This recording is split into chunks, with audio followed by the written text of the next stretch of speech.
Hello and welcome to the Storytelling with Puck podcast.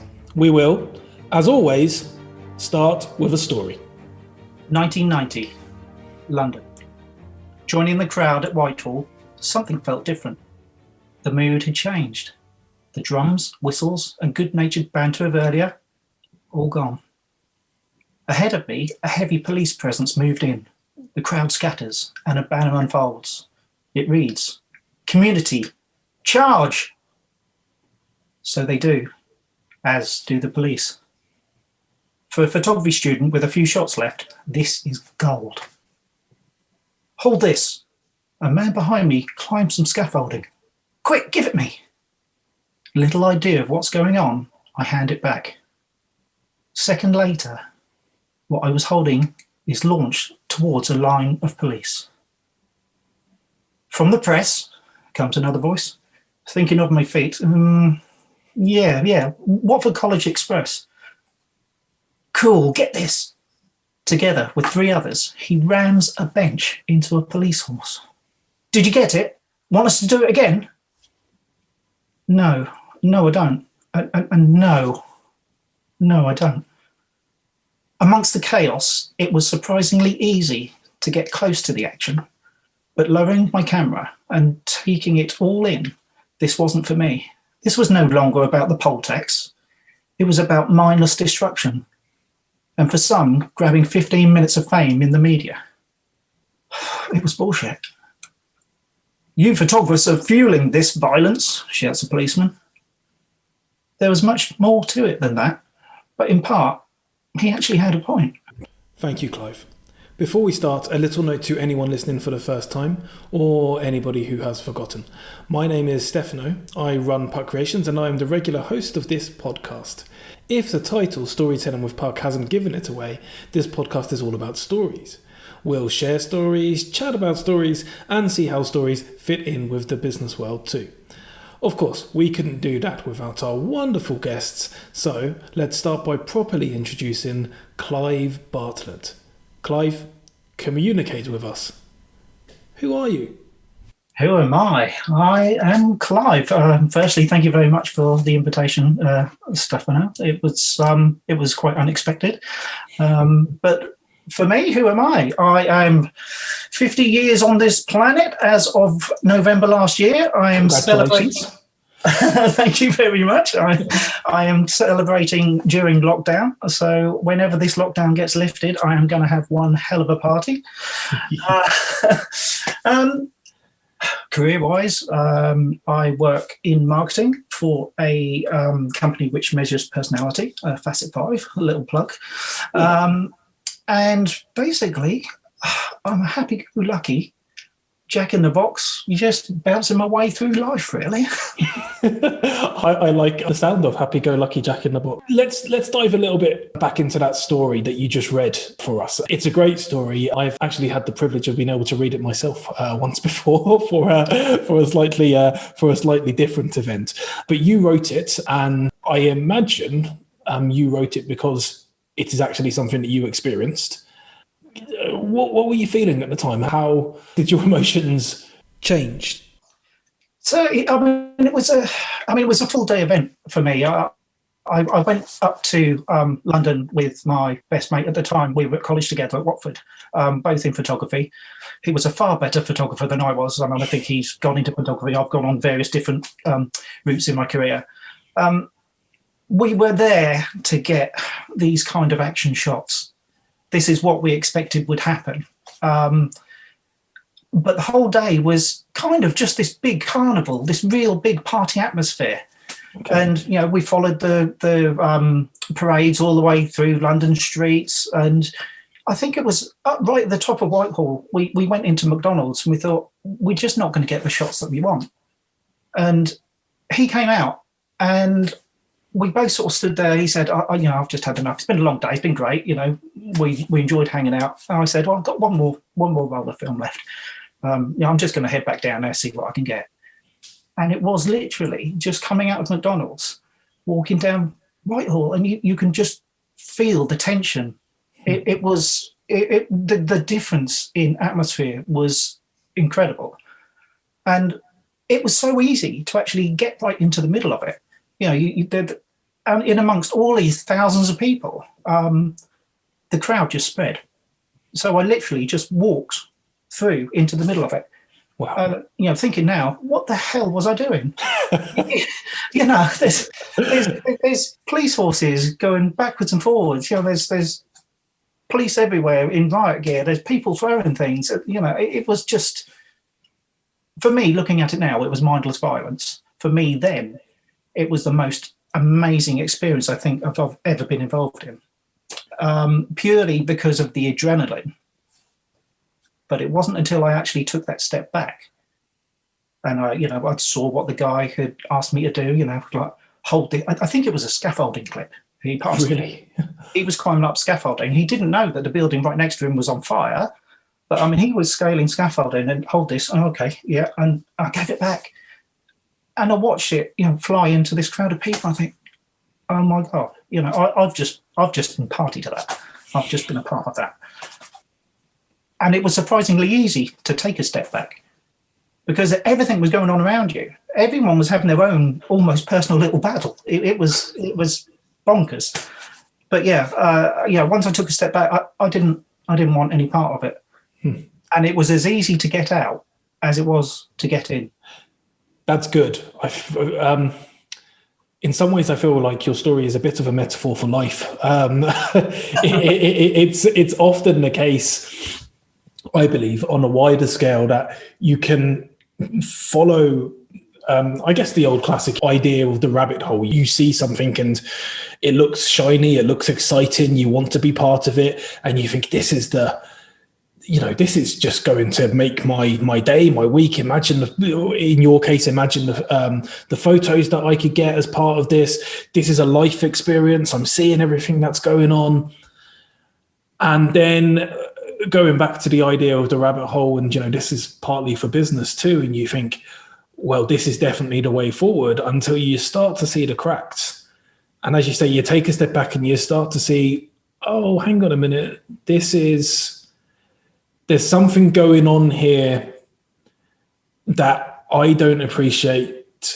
And from a business point of view, when you go down that road, sometimes you don't want to back out because you've gone so far in and you've been there for so long that you think, well, I'm dedicated to this now, I might as well keep going. What I think you're probably quite glad about, and I'm glad about, is that you were able to back out and you did see it and you were able to take a step back, get away from it all. What did you do afterwards? So the strange thing is, actually, getting out is when I actually got into, it was easy to get out, but that's when I was confronted by police. And I was still taking the odd one or two shots. And I remember it very, very clearly. This police lady said, you can take one more shot. And it was taking me forever to focus. My eyes are pretty well shot to pieces. You know, I was awful at focusing really, really quickly. And I had to take my time. And she thought I was taking loads and loads of shots, but I wasn't. I was just waiting for that one moment. And then the policeman who was next to him said, that's enough. And he bashed me with his shield across the nose. And I actually ended up walking. I think I ended up over, is it Waterloo Bridge?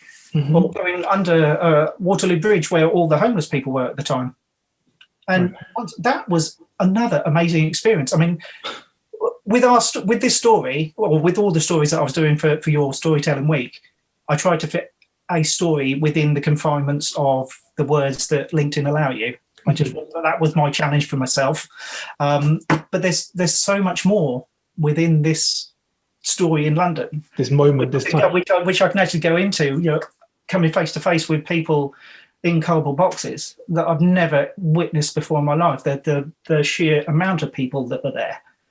And so was it almost a community of homeless people that you saw in some ways? Exactly, yeah. I mean, I think it was classed, at the time, it was classed as Cardboard City. So it was basically rows and rows of cardboard boxes. The instant attraction is someone's walking through here, we'll approach him. And then the moment they saw that I had blood down my face, that's when all they wanted to do was help me. Oh, wow. I remember one guy walking me through to make sure that I didn't get approached by anybody else. and pointed me in the direction of a hospital or a train. And Amazing. so you go from people with mindless violence to compassion in the space of, I don't know, 40 minutes, 30 minutes. And, you know, I can only really appreciate that now I've got older. At the time, I was grateful. But it's just, you know, the differences of how I was in one situation, then in a totally different situation. I think what I particularly like about that story and that situation is often there's very false perceptions about and labels put on people about who people are and what they might be capable of, etc. And there's this, in my opinion, completely stupid idea that homeless people are dangerous because all they want to do is rob you and attack you and take all your money, or even if they're begging, that like etc. All of these kind of completely horrible and untruthful stereotypes that go with homeless people. And what I love about your story is that there were people from probably all sorts of walks of life in the riot who were causing mindless violence and doing it purely for the thrill of violence, by the way that you explained the story.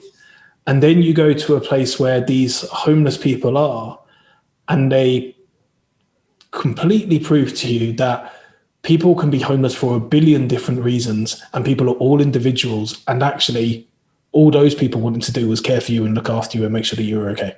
Yeah, absolutely. Totally. And I've got to be honest, Stefan, I wouldn't give them a second thought if I hadn't have gone through that experience. I wouldn't have probably known they were there under Waterloo Bridge. I was there purely by accident.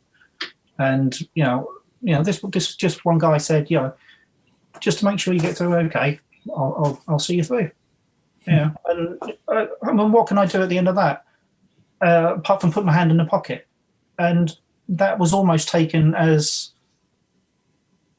no, he didn't take it by offence, but he didn't want it. You know, it wasn't it wasn't his objective. You know, initially maybe when he approached me, you know, maybe I can get a couple of quid, but he was helping someone who needed probably some guidance and help at that point. What? Because you're right. There's a good chance that maybe the first thought was, let's see if we can get some money off someone, and sometimes that is the first thought, and sometimes it isn't.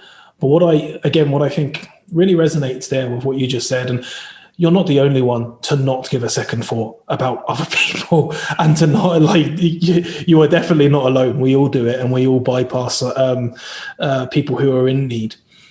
But actually, sometimes the people who have been in the most need, the people who have been through the hardest times, are the ones who see others and have empathy with others the quickest. And so the idea that they saw that you were truly in need meant that everything that they potentially wanted, which we don't know if they did or not at the beginning, just disappeared. Because actually the only important thing at that time was that somebody else was in need and that they needed help. I am very much projecting here. I can't tell what the thoughts of any of these people were, and neither can you. There would have been a whole spectrum of different thoughts and different people with all different sorts of ideas in that crowd too. People are individuals. But because we have to generalize sometimes when we're kind of thinking about these broader ideas and terms, I think what's important is that we remember that every single person is an individual, and situations don't make people. Situations are just situations. And I think your story really highlights that. It's powerful. I mean, it's obviously personal to myself, but I mean, what I tried to do in your storytelling week was just to get a sense of feeling across as well. But I think this is where communication is so powerful. You can get a feeling about the part which I've written, but you have no idea how the story continues until I've got on this podcast. And I mean, just touching on the empathy side of things, I mean, just going back into the work that I do, the marketing that I do. I mean, we did a survey. It's all about, it's mainly for personal coaches and learning development teams within companies, the product that we sell. But we did a survey of all these companies, and so what is the biggest, most important soft skill in 2021 and going forwards? Empathy was right up there. I mean, it was off the mark. Out of all the skills that people need within the work environment, or even day-to-day life, empathy was just off the scale. If somebody had asked me that question, the answer would have also been empathy. Yeah. So I can see why, and actually, it's what stories do. Stories are often. It's much easier to understand what somebody else is going through when they explain something to you via a story, when they show you via a story, than it is if they give you a list of 10, 15, 20 facts about something. Because facts seem distant. They seem like something way, way out over there. Whereas a story, as you say, you feel something. And feelings are, in the end, what create empathy. Because if you can feel it, then you can almost be a part of it at that moment in time.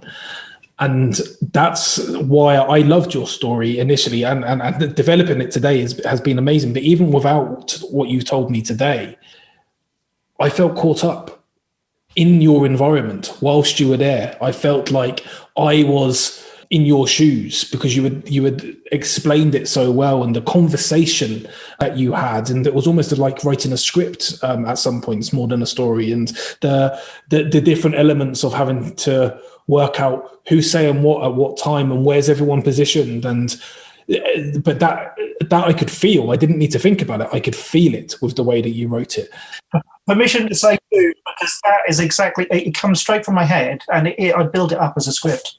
Everything, even when I'm copywriting, for whatever reason, or writing a story for my daughter, everything comes out as a script. But most of it actually comes from experiences I've had, because I haven't got the imagination to come up with these kind of things. I have to draw upon things that I've actually gone through, and this is why I loved your storytelling week. It just gave me the kick up the backside I needed to put pen to paper, or fingers to keyboard, whichever it is these days.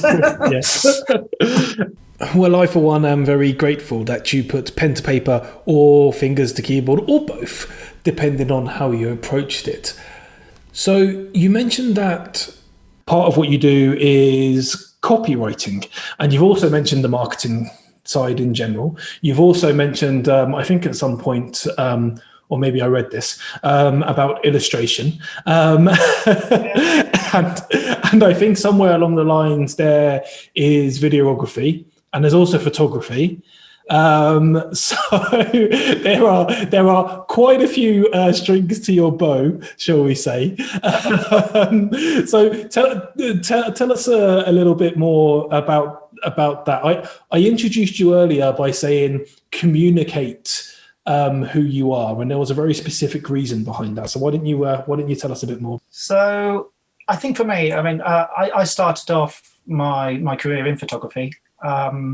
I went to Watford College and I moved to London straight after that, and I lasted about 2 months, 3 months. I've got to say, I really didn't like the big city. Okay. I'm from Norwich, where everybody knows everybody. They know your business before you even know it. People might not be able to see this, but is that the flag in the background? By chance? That is the flag in the background, yes. It's from the 2004-2005 season when we went up to the Premier League. So I'm just going to cross the numbers out this year, and but 2020, 2021. that makes sense. That makes sense. It's a bit of a cheaper way of doing it. So why not? As we chat, Stefano, you will find out that I always find the cheaper way of doing things.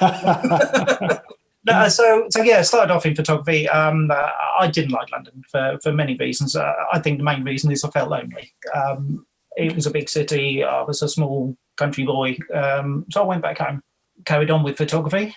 Then I think I went into the printing industry. So from my photography days, I then started going into calorie touching by hand. Okay. So my original photography was like obviously film based. So you do your hand developing and this and the other. part of my role as a photographer later on was retouching photographs with paint and ink, straight onto the actual print. So from that skill, I then got a job within the print industry doing Photoshop retouching. It was one of the first print companies, I think, which introduced that kind of skill set. And, it's one thing picking up a brush and being able to do it, traditional ways. Another thing picking up a mouse and wondering what the hell is this. Control Alt Delete didn't mean anything at that point. It was a whole new learning curve. So, and I stayed in the printing industry for about 10, 11 years. Following that, I had a bit of a trip around Australia because I thought it's about time I did something which, to relax rather than just 9 to 5 or triple shifts as it was in the printing industry at that time. And then coming back, I ended up going into agencies. We're doing artworking. From that, I went to graphic design. From that, I went into marketing. So all of these skill sets, which I've kind of built up over the year, the more and more interviews I went to, the more and more people would say, you're jack of all trades. That's great. That's exactly what we want. I thought, well, one person can't do everything. But to me, it wasn't all of these skill sets is a jack of all trades. To me, everything that I was doing was about communication, whether it was taking a photograph, whether it was writing some copy, whether it was producing a design for a print ad or an ad on screen. Everything was geared around communication. And it's only in my I'll say my latter life, but I mean, that makes me sound old, but it's only only recently that I've really fell in love with copywriting, because I'm not the most confident or outgoing speaking, but give me time to put things on paper and give me time to edit it down, which can take days, weeks, months. But give me a chance to put it on paper. And I love it because I think it's so powerful. And because I'm one of these people that, no stone is left unturned, and, I'm my own worst enemy. If it's not right, it's not right. I'll rip it up, start again. Everything that I put out, if I'm really happy with it, then actually that's good enough for me. Until you're writing for a company, and then it's got to be good enough for the audience. It's not It's not about the company. It's not. It's about the person that you're writing to. That's exactly it. Generally, the person who's going to put their hands in their pocket and buy your product. That's exactly it. And sometimes we have to, as copywriters, we have to explain that to the company as well, and make sure that we realise that although we're writing on behalf of the company, we're really writing for their potential buyers or the wider audience that they're trying to speak to. And in addition to that, when people sometimes talk about you as the jack of all trades, what they miss is that every element of what you're doing is for one overall purpose. So really, you're perfecting the trade or the art of communication. I remember an art director, when I first went into agencies, I said, my garden's an absolute bomb site. He said, so why? You're a designer. I said, yeah, no, I'm not a gardener. I don't know what I'm doing. If you're a designer, you can design anything. It doesn't matter whether it's on a piece of paper or in the garden. You know about shape, you know about form, you know about colour, you know about your objectives that you want to achieve. It's no difference. It's just a different canvas. And those kind of things kind of stick with me. But I've been kind of one of those people which has jumped from one medium to another. I'm wondering whether writing copy is where I'm happiest. Okay, you're doing that currently for the company that you're working with too. So I'm doing marketing, campaign marketing. So it's actually utilising a lot of my skills. So I'm doing the copywriting. I'm doing planning and audience targeting. I'm creating the assets. Sometimes we outsource things, but I'm overseeing, so I'm doing a bit of art direction as well. I think what I like about campaign marketing is that you get involved in absolutely everything. But I am sort of leaning towards the side of, although it takes me a long time at the moment. Copywriting is it's when it goes right. When it doesn't go right, no, it's my worst enemy. I understand that, but no, there's something to it, and it can make such a huge impact. Now, but I am going to take you slightly away from copywriting for a second and back to the idea of all of the different pursuits that you have, because one of the pursuits that you didn't mention, but I have a sense that you may want to talk about, is being an extra. I don't know if you have any stories about that at all. No, funnily enough, I do. Oh, how interesting. Well, maybe we could hear one of them. 2007, Holcombe Estate, Norfolk. I wouldn't sit there if I was you, I said, holding the roulette ball between finger and thumb. I'm lethal with this thing. She gave me a quick smile. But it was true, I was. Up to this point, every practice spin I had resulted in someone getting hit. Sitting next to me really wasn't the wisest move. I mean, what the hell was I thinking? Telling these people I had once worked in a casino. I'm no dealer. This was no time for faking it till you make it. I could genuinely have someone's eye out here. The pressure was on. Nervously, I take a sneaky peek to my left. Yep, she's still there. And my God, she looks stunning. Sweaty palmed, I bend down, ready to send the ball around the roulette wheel. This time, I tell myself, this time. Okay, cut. We'll call it a day there. Thanks, Kira. Wait, what? Lights go out, the camera's off. I'm left in the room, alone, with only my thoughts of what could have been for company, and the realisation that this footage is destined for the cutting room floor. Such is the life of a film extra. My time with Keira Knightley was short, but for me, at least, a most memorable experience. Mine 15 minutes of fame could wait. Oh, I love that. I absolutely love that. I love the way you build up to that story as well. It feels like you're actually telling a piece of fiction. It feels like it's the beginning of a Bond movie, or it's that kind of idea, that kind of sense of the action. And because you don't start by saying, hi, I'm an extra in a movie, you start by setting the scene for people, which is really important.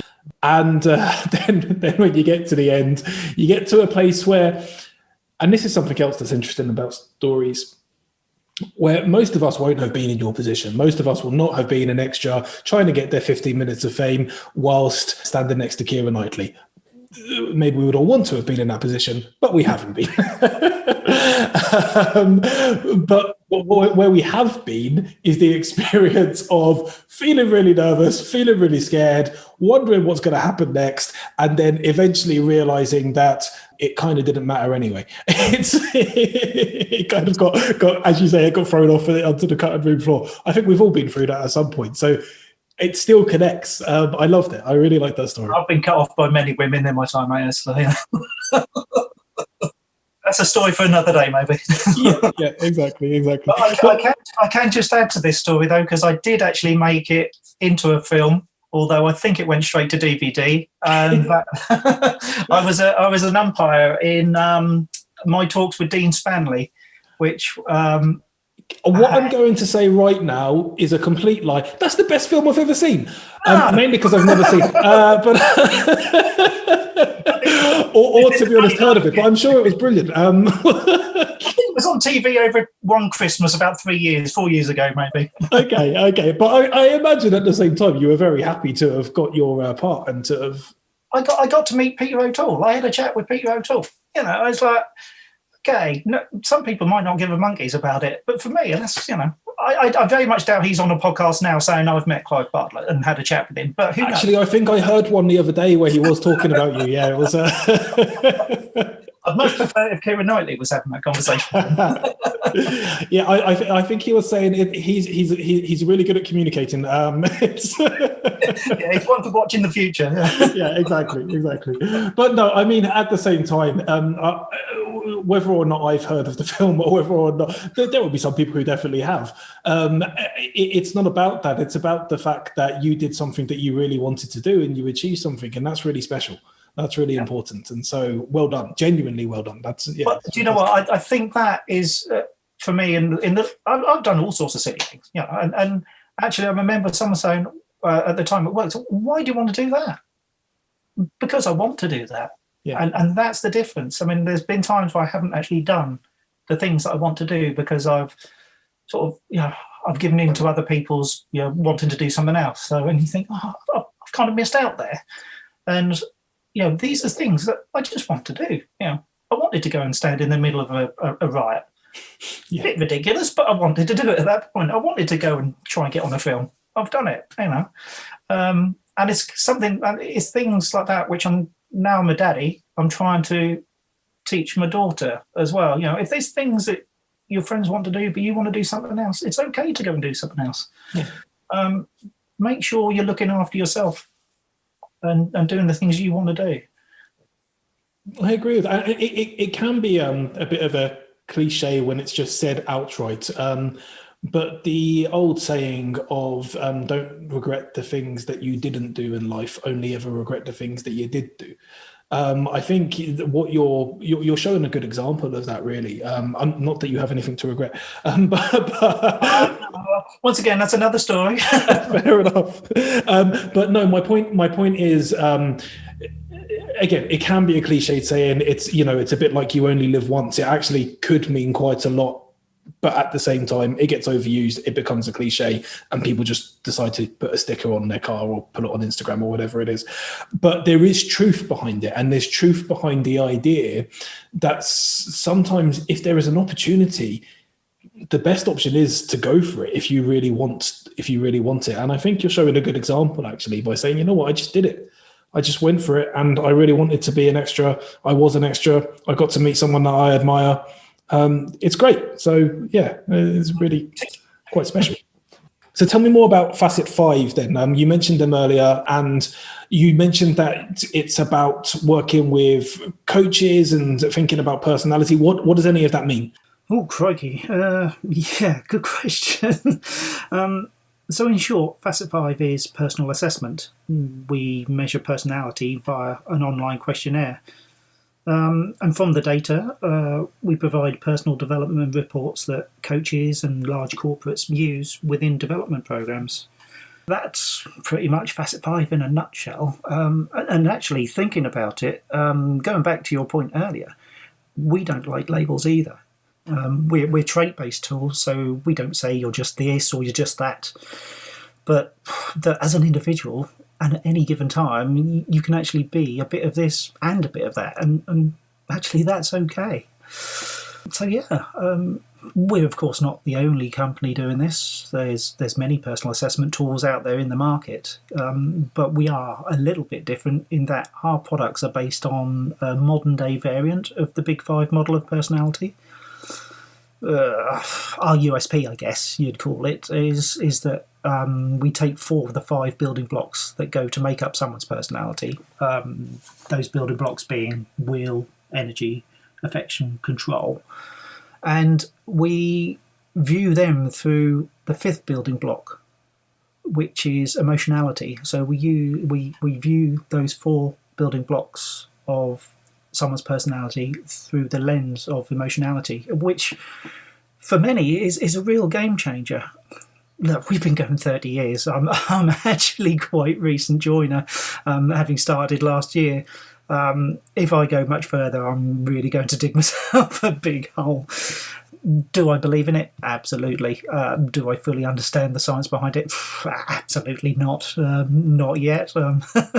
I think for me, and looking at my report, the most important part of it is the section that describes how other personality types see me. That was a real eye-opener. So yeah, I mean, but for sure, if anyone listening is interested, do get in touch with me. I can dig out a sample report and certainly point you in the right direction of someone who will do a much better job at explaining it. Yeah, crikey, and there's me. I'm supposed to be a marketer, right? Well, you've left just enough out there to keep people interested, which is exactly what a marketer is supposed to do. So we'll let our listeners get in touch for more information. In the meantime, why don't you tell us a little story based closer to your Norfolk home?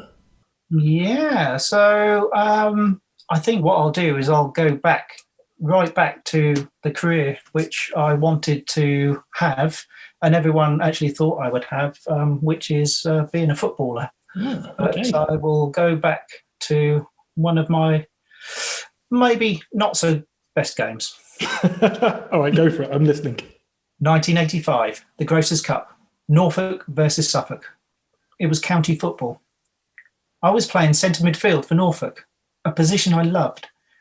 The one where I was most comfortable, most confident, and dare I say, pretty damn good at playing.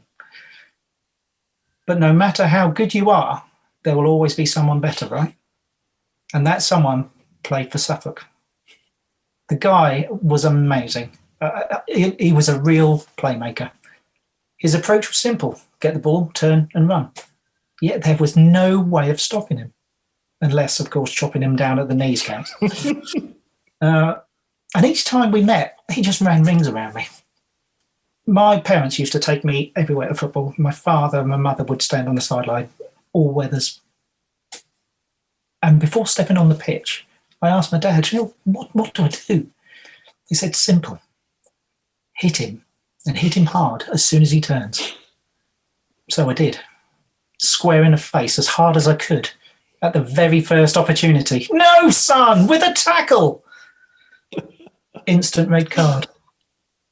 Words, they can be so powerful, yet very easily misinterpreted. My one and only red card. Oh, wow. I absolutely love that, because especially as a kid, if someone says hit him, you only know what that means. You hit him. Especially if it's coming from your dad. I think it's brilliant. But you're right, and your final point at the end of that story about the power of words actually relates to everything we've been talking about today, and it relates to the copywriting, and relates to all communication. And no matter how good we are, or how good we even think we are at writing and communicating our message, there will always be someone who understands something different to the intended output. And we can be careful to an extent, but at the same time, the most important thing is to try and tailor it to our audience. I feel like, not to say a bad word about your dad, but he didn't understand his audience fully at that point in time. So when he said hit him, I just don't know. Yeah, he could be a prankster. So, and then pretended that he meant a tackle. But no, that's a brilliant story, and it's all three of the stories you've told today have been absolutely wonderful, and it's been an absolute pleasure talking with you and finding out more about you and who you are and what you do, and how your name isn't Jack, it's Clive, and you don't have all trades, you have one, and it's communicated, and you do it very well. So thank you very much for joining me and for joining us here. Thank you. Storytelling with Puck podcast. Now, before we go, if people would like to get in touch with you for any reason, to connect with you, maybe you can let them know how they do that. Pretty much on LinkedIn, I guess. That's pretty much where I spend my days, whether it's a working hour or at home, much to my wife's disgust. So yeah, look me up on LinkedIn, linkedin.com, Clive Clive Bartlett marketing graphic design. Perfect. For anybody who can't work out where to put all the dashes, don't worry. We will add that to the podcast so that it's easy to get to. Clive's a lovely chap. You'll all find that if you ever get to speak to him, and even if you don't get to speak to him, but just get to connect with him on LinkedIn. And we will, as always, end as we started, with a story. She sat in the corner. She watched. It was easy not to be seen. Nobody ever noticed her anyway. She stayed away and continued to take it all in. On the table closest to her, the newly in-love couple were having their first disagreement. She couldn't hear their words, but the anger was clear. No longer leaning in and breathing in the aroma of the handsome man in front of her, the lady sat up straight, on edge, staring, and only answering each comment with one or two words. The next table along had a bigger group. They were oblivious to what was going on around them.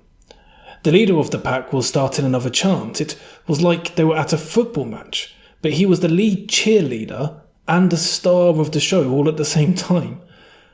5 other men looked like they would follow him anywhere, but the 2 at the back interested her the most.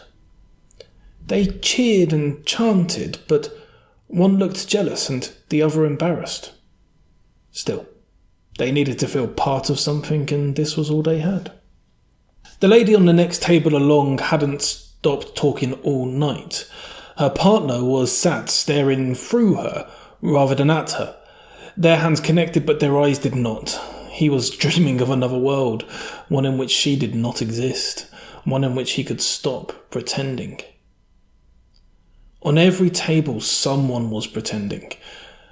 Pretending to care, pretending to laugh, pretending to be entertained, pretending to live the life they wanted to live.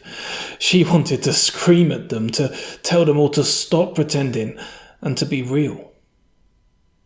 She wanted them to care about what matters, to care about how sad she was and how lonely she was. But nobody cared. Nobody cared.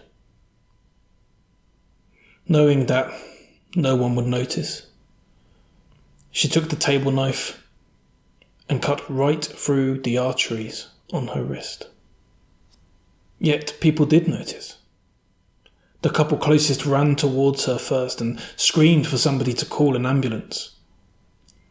The centre of attention in the group was the first one to get out his phone and make sure that somebody was on their way. And the partner who wanted to be somewhere else knew first aid. He stopped the flow of blood. She survived, and people from the restaurant stayed in the hospital with her, alongside her family and friends who rushed in as soon as they were called. You see, they all cared, but they didn't notice. It wasn't until it came oh so close to the end that they finally realised that somebody they loved and cared for so much was in pain.